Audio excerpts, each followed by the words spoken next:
মৰমৰ এয়া মম এডাল জ্বলাই লৈছোঁ আজি বহুদিনৰ মূৰত তোমালৈ চিঠি লিখোঁ বুলি। বাহিৰৰ উৰুমা বতাহজাকে মমডাল আহি কোবাইছেহি। চাওঁ খিৰিকীখন চপাই দিওঁ। 7 বছৰৰ আগৰ কথাবোৰ তোমাৰ বাৰু মনত আছেনে? আমি যে নতুন জীৱনটোৰ পাতনি মেলিছিলোঁ। মোৰ গাত সেই অচিনাকি নিচা বাৰুকৈয়ে লাগিছে। সেইদিনা আছিল কাতিৰ কুঁৱলীহনা এটা কোমল পুৱা। পদূলিত তলসৰা শেৱালি গছি আছিল আৰু সন্ধিয়া মই তোমালোকৰ ঘৰলৈ নকৈ আহিবৰ দিনা আকাশৰ মেঘৰ মোহনাত হালধীয়া জন্তু নাওখন হৈ আমাক যে ৰিঙিয়াই মাতিছিল তৰাৰ দেশলৈ। মই লোৱা কঁকালৰ ৰিহাখনলৈ তুমি বাৰু তেনেকৈ কিয় একেধাৰে চাইছিলা? মোৰ কেনে লাগিছিল জানা?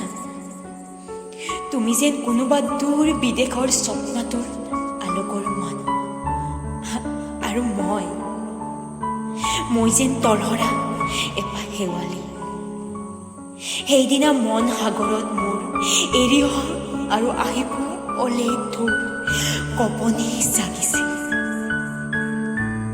তোমাৰ জানো এইবোৰ কথা মনত নাই? আমাৰ দেউতাই যে চিঠিত লিখিছিল, আই তই নতুন ঘৰত হাঁহি মাতি থাকিবি। এইবোৰ 7 বছৰ আগৰ কথা। মোৰ যে সকলোবোৰ পুৰাণৰ সাধু যেন লাগে। জেঠমহীয়া দেউতাৰ বছেৰেকীয়া হৈ গ'ল।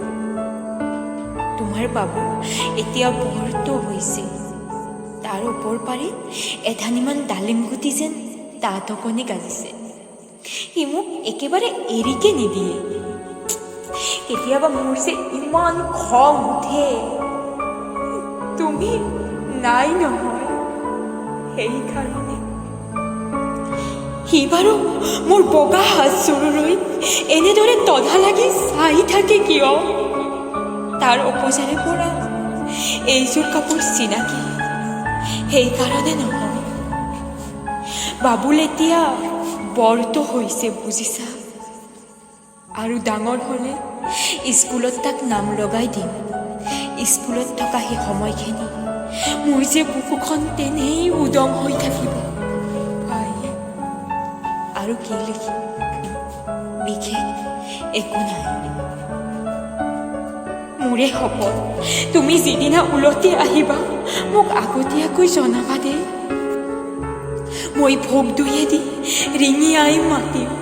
তুমি যিদিনা উলটি আহিবা মোক আগতীয়াকৈ জনাবলৈ নেপাহৰিবা দেই।